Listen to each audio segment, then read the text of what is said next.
नमस्ते दोस्तों, मैं हूं सम्राट चौधरी और आप देख रहे हैं मेरे चैनल इंडी वर्ल्ड एंटरटेनमेंट को।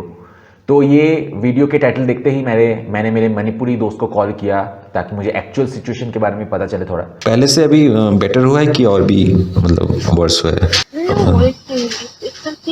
सेम में है। हाँ, अभी कुछ फिर बंदूक के चलेंगे, फिर मरेंगे। अभी एक आदमी गुम हुआ था, अभी तक पता नहीं है। फिर with the Imphal valley, because there are so many undetected arms, जो जो जो वो लोगों ने चोरी किया था, तो सबसे एक दूसरे को मार रहे हैं। So there's a whole lot. But the main मुद्दा ये है ना कि the government is not doing anything.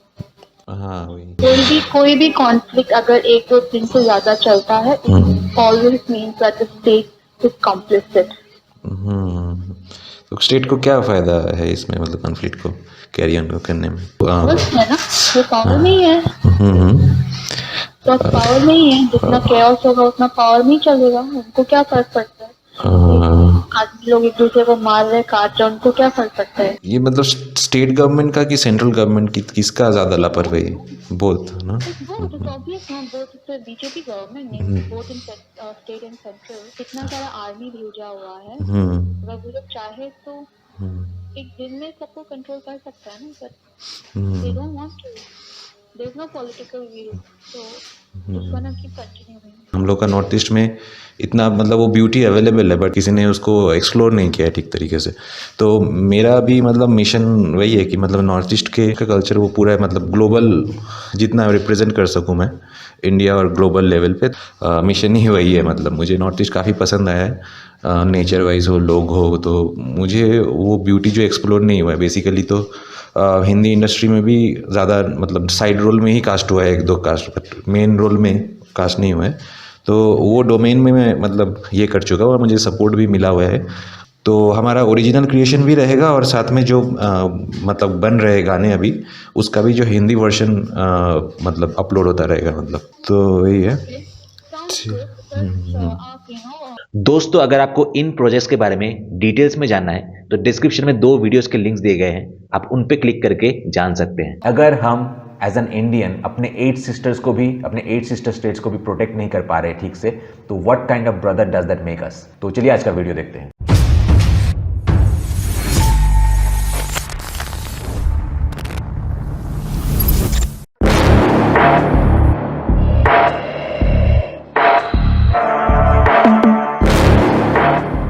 Seven sisters खास तौर पर मणिपुर में रॉकेट लॉन्चर, स्नाइपर और M16, M4 जैसी अमेरिकी असॉल्ट राइफलें सेवन सिस्टर्स के विद्रोहियों के हाथ में है। जबकि पूरे मणिपुर में इंटरनेट बंद है, वहाँ विद्रोही एलोन मस्क के स्टारलिंक इंटरनेट का उपयोग कर रहे हैं। नरेंद्र मोदी खुद इस बात से चिंतित हैं कि विद्रोहियों को आधुनिक अमेरिकी हथियार, सैटेलाइट इंटरनेट कहाँ से मिल रहे हैं। ये संकेत सेवन सिस्टर्स के साथ क्रिश्चियन मेजॉरिटी राज्य बनाने की अफवाहों को अतिरिक्त बढ़ावा दे रहे हैं। क्या मणिपुर में पूर्वी तिमोर जैसा एक और क्रिश्चियन देश बनाने की प्लानिंग है? म्यांमार, मणिपुर के आसपास दक्षिण पूर्व एशिया तेजी से अशांत होता जा रहा है। म्यांमार विखंडन की राह पर है। एज एन एग्जाम्पल, हम अपने पुराने एक्सपीरियंस साझा कर सकते हैं, जैसे कि रखाइन राज्य को विद्रोहियों द्वारा री एस्टेब्लिश किया गया था। हालांकि ऐसी स्थिति में बांग्लादेश की सीमा से सटा भारत की सेवन सिस्टर्स राज्य मणिपुर लगातार अस्थिर और टूटता जा रहा है। राज्येও অস্থিতিশীলতা আর ভাঙনের সুর দিনকে দিন জোরালো হচ্ছে। কিছুদিন আগেই ভারत कुछ दिन पहले मिजोरम के मुख्यमंत्री लाल देहमा ने भारत के टुकड़े करने का आह्वान किया था। मोदी सरकार द्वारा इस सूचना को दबाने के प्रयासों के बावजूद news agency Reuters seven sisters राज्य मणिपुर के बारे में चिंताजनक जानकारी दे रही है। म्यांमार के विद्रोही अशांत मणिपुर में घुल मिल रहे हैं।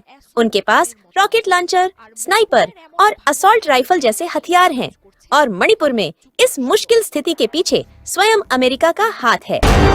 एक भारतीय राज्य मणिपुर 1 वर्ष से अधिक समय से अशांति की स्थिति में है। कुकी और मेती जनजातियों के बीच खूनी संघर्ष चल रहा है। पिछले वर्ष मई से अब तक एज पर ऑफिशियल रिपोर्ट 260 लोग मारे गए हैं तथा 60,000 से अधिक रेजिडेंट होम डिस्प्लेस्ड हुए हैं। मोदी सरकार ने स्थिति को नियंत्रित करने के लिए लाखों सैनिकों को अपॉइंट किया है। প্রায় লাখ খানেক সেনা নামিয়েছে মোদি সরকার। নভেম্বরে ভয়াবহ नवंबर में हुई टेरिबल वायलेंस के बाद 22,000 वर्ग किलोमीटर के इस छोटे से राज्य में 67,000 सैनिक तैनात किए गए हैं। इसके साथ ही 30,000 पुलिस अधिकारी और 1 लाख से अधिक लॉ एंड ऑर्डर ऑफिसर्स के एक टीम ने मिलकर मणिपुर में एक ह्यूज मिलिट्री फोर्स का निर्माण किया है। लेकिन इससे हिंसा कम नहीं होती, बल्कि मणिपुर की स्थिति अब पूरी तरह मोदी के नियंत्रण से बाहर हो चुकी है। এখন মণিপুর পরিস্থিতি একেবারেই মোদির নিয়ন্ত্রণের বাইরে চলে যাচ্ছে। रॉयटर्स का कहना है कि म्यांमार में लड़ रहे आर्म्ड रेबल सोल्जर सीमा पार कर मणिपुर में प्रवेश कर रहे हैं। उनके हाथों में सेंसिटिव वेपन है, जिसमें rocket launcher, machine gun, AM-16, AM-4A1, AK-47 sniper और असॉल्ट राइफलें शामिल हैं। इनमें से अधिकांश हथियार सशस्त्र विद्रोहियों के साथ म्यांमार से भारत में आए। সব অস্ত্রের বেশিরভাগই মিয়ানমার থেকে ভারতে প্রবেশ করেছে। एक इंडियन लॉ एनफोर्समेंट ऑफिसर ने नाम न बताने की शर्त पर रॉयटर्स से कहा, मणिपुर में हिंसा नियंत्रण में आने के बजाय और अधिक फैल गई है, क्योंकि म्यांमार के विद्रोही भी इसमें शामिल हो गए हैं। हालांकि भारत सरकार के पास म्यांमार से मणिपुर में प्रवेश करने वाले सैनिकों की संख्या के बारे में कोई विशेष जानकारी नहीं है। केंद्र सरकार इस बात को लेकर भी अनिश्चित है कि हथियारों की आपूर्ति के लिए मुख्य धनराशि कहां से आएगी। তা নিয়েও অনিশ্চিত কেন্দ্র সরকার। मणिपुर में इस टेरिबल सिचुएशन के बीच भारतीय मीडिया ने एक और एक्सप्लोसिव इंफॉर्मेशन जारी की है। बताया गया है कि मणिपुर में इंटरनेट बंद है, फिर भी विद्रोही निश्चिंत होकर इंटरनेट का उपयोग कर समन्वय स्थापित करने में सक्षम हैं। और ये newly appointed US secretary of administration और दुनिया के सबसे अमीर आदमी एलन मस्क के स्टारलिंक इंटरनेट का उपयोग करता है। जैसे ही ये खबर सामने आई, पूरे भारत में एक नई चर्चा छिड़ गई। सवाल उठने लगा है कि क्या भारत के इस राज्य को तोड़ने के पीछे अमेरिका का हाथ है? एलन मस्क के सैटेलाइट इंटरनेट कंपनी स्टारलिंक का कारोबार अभी तक भारत में कहीं भी शुरू नहीं हुआ है। इसलिए मोदी इस बात से चिंतित हैं कि मणिपुर के इंसर्जेंट कंट्रोल्ड रिस्ट्रिक्टेड एरियाज में ये सेवा कैसे उपलब्ध कराई जा रही है।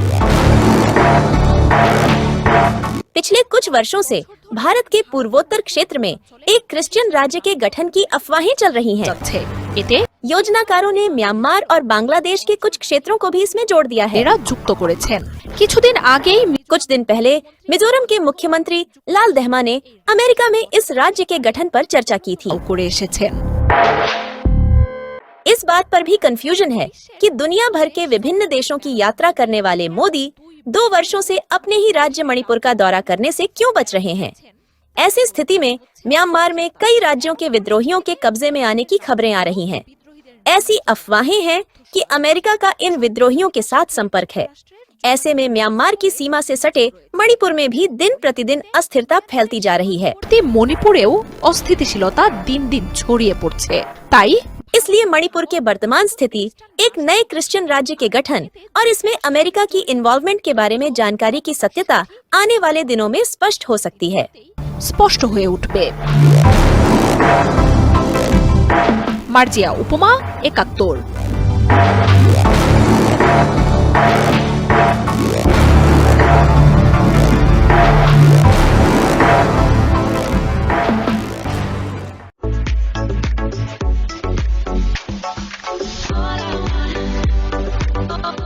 तो सबसे पहले एब्दुस सोभन ने लिखा है कि बांग्लादेश फेनी और पहाड़ी चित्तागोंग में जल्दी से जल्दी इंडियन आर्मी कैंप बैठना चाहिए।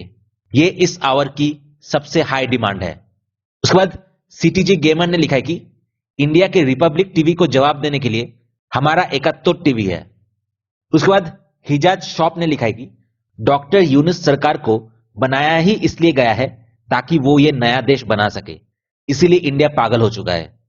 जिसके रिप्लाई में मैंने लिखा है कि तुम्हारे देश की सरकार यूएसए के इंटरेस्ट सर्व करने के हिसाब से चेंज हो रहा है और इस नए देश में बांग्लादेश का भी कुछ जगह तो जाएगा। तो कभी पाकिस्तान की छमियां तो कभी यूएस के दरबार की नचनियां।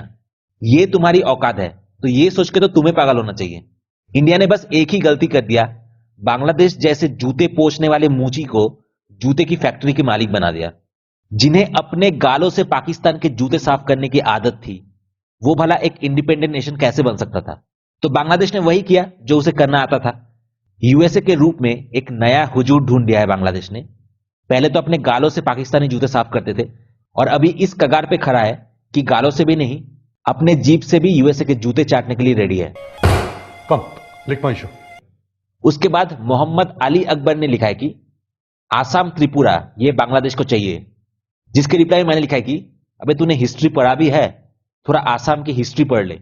जिस आहोम किंगडम ने 18 बार मुगल्स को हराया, जिस आहोम किंगडम ने असली अकबर को पेल दिया, तो उनके लिए तेरे जैसे अकबर की सस्ती कॉपी को पेलना कौन सी बड़ी बात है? और एक हमारा मुल्ला वुड है जो अकबर को ग्लोरीफाई करता है, अकबर के ऊपर एक इतना करोड़ रुपए खर्च करके मूवी बनाता है, लेकिन आहोम किंगडम ने जो मुगल को 18 बार हराया है, इसके ऊपर कुछ भी हमारे बॉलीवुड ने बनाया नहीं है, किसी ने भी बनाया नहीं है।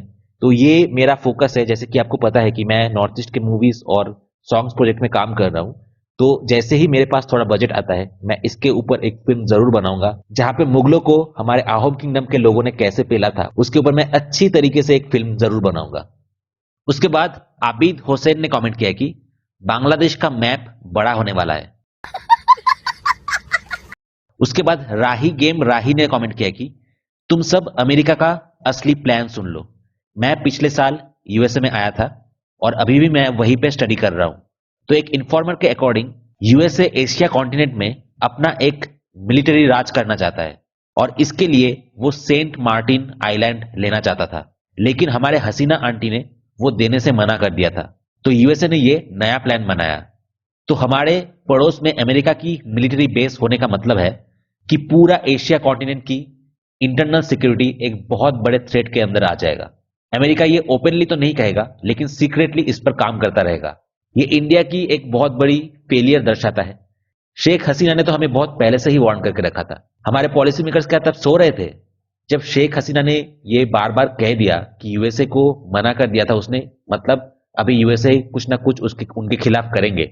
इंडिया को एक्चुअली उसी वक्त बांग्लादेश के अंदर मेडल करना चाहिए था और ये इंश्योर करना चाहिए था कि बांग्लादेश की इंटरनल सिक्योरिटी एकदम टाइट हो। चाहे उसके लिए थोड़ा हेल्प करने की जरूरत होता शेख हसीना गवर्नमेंट की, तो इंडिया को करना चाहिए था उसी वक्त, ताकि ये बांग्लादेश के स्कूल कॉलेज के चूजे इतनी बड़ी थ्रेट ना बन जाए कि सरकार को ही ओवरटर्न कर दे। यूएसए इतना दूर बैठ के बांग्लादेश के अंदर मास प्रोटेस्ट करवा रहा है और इंडिया अपने बगल के देश में इतना पास जो है, वहां के कुछ स्टूडेंट्स को कंट्रोल नहीं कर पाया। अगर यही चीज इंडिया करता, तो अगर मेक्सिको, वेनेजुएला, क्यूबा, यहाँ के स्टूडेंट्स को अगर अमेरिका के खिलाफ आंदोलन करने में, अमेरिका के खिलाफ प्रोटेस्ट करने के लिए भड़काता, तो सोचिए कि यूएसए किस तरीके से रिएक्ट करता। तो यही दर्शाता है कि हम एक एक्चुअल सुपर पावर बनने से कितना दूर है। All thanks to our politicians. उसके बाद सेंट्री ने कमेंट किया कि सेवन सिस्टर्स अमेरिका का हो जाए तो अच्छा ही होगा, घर के पास ही अमेरिका मिल जाएगा। जिसके रिप्लाई मैंने लिखा है कि एज यूजुअल बांग्लादेश छमिया अपने कोठे ढूंढ रहे हैं जहां पे अमेरिकन हुजूर आके उनको टिप्स देके जाए ताकि उनका किसी तरीके से गुजारा हो। उसके बाद मोहम्मद राकिब राजू ने कमेंट किया कि इतना खुश होकर फायदा नहीं, बेहतर होगा कि हम अपने चट्टोग्राम के ऊपर नजर रखें। उसके बाद प्लेयर टीवी न्यूज ने कमेंट किया कि सारे बांग्ला भाषियों को बांग्लादेश के साथ जुड़ने की रिक्वेस्ट रखता हूं मैं। जिसके रिप्लाई में मैंने लिखा है कि बांग्ला भाषी और कंगला भाषी में बहुत फर्क है बेटे, हमें कंगालों के साथ जुड़ने का कोई शौक नहीं।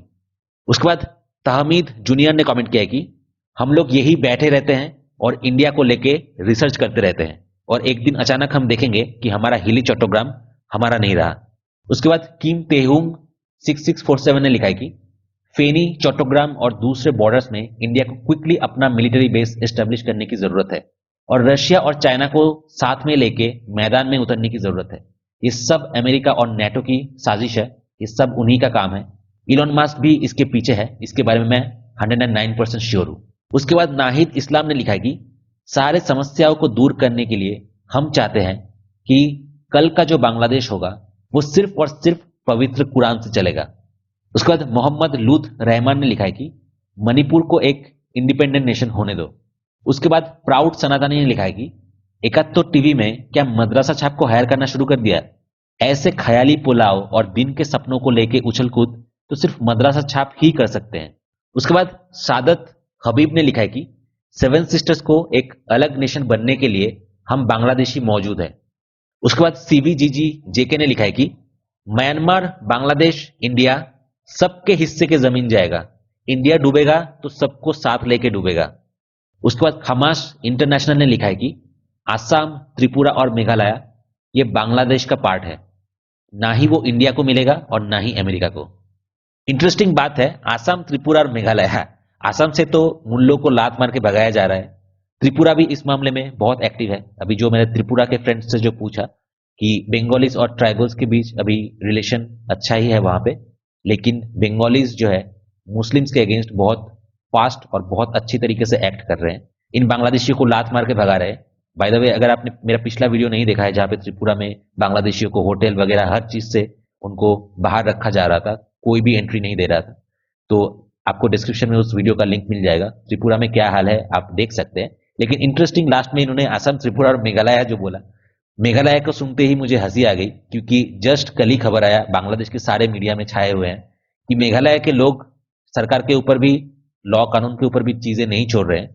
कल ही कुछ बांग्लादेशी इन्फिल्ट्रेटर्स मेघालय में घुसे थे और हमारे जो मेघालय के जो खासी ट्राइब के लोग हैं उन्होंने ही शूट करके उनको मार दिया। तो ये जो आसाम, त्रिपुरा और मेघालय बांग्लादेश का पार्ट है ये बोल रहे हैं, बांग्लादेशी का क्या असर किया है ये आपको जस्ट नेक्स्ट वीडियो में ही देखने को मिलेगा। तो ये वीडियो यहाँ पे खत्म होता है और आप नेक्स्ट वीडियो देखिए, वहां पे आपको पता चलेगा ये जो बांग्लादेश का मीडिया है इस चीज को एक्सटेंसिवली रिपोर्ट किया है बांग्लादेशी मीडिया ने कि मेघालय में बॉर्डर के पास कुछ बांग्लादेशी लोग घुसे थे तो खासी लोगों ने गोली करके उनको मार दिया। तो ये वीडियो जो है आपको नेक्स्ट देखने को मिलेगा। चलो आज का वीडियो यहीं पे खत्म करूंगा, मिलते हैं आपसे नेक्स्ट वीडियो में।